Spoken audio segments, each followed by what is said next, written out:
Opgepakte veehouder in vrijheid gelaten.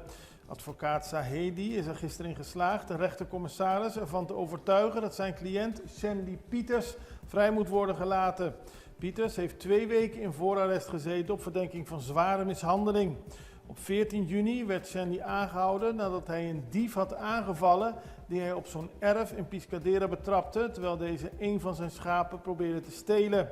Toen Shandy op zijn terrein in San Miguel aankwam, trof hij de dief aan.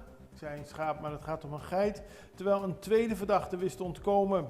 Het incident maakte hem woedend en verontwaardigd, mede omdat er in het verleden al meerdere dieren van hem waren gestolen. Er ontstond een woordenwisseling tussen de eigenaar.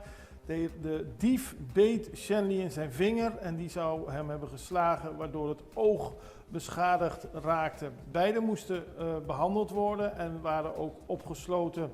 Gisteren verscheen Shandy opnieuw voor de rechtercommissaris en die heeft bepaald dat hij op vrije voeten kan worden gelaten, maar hij blijft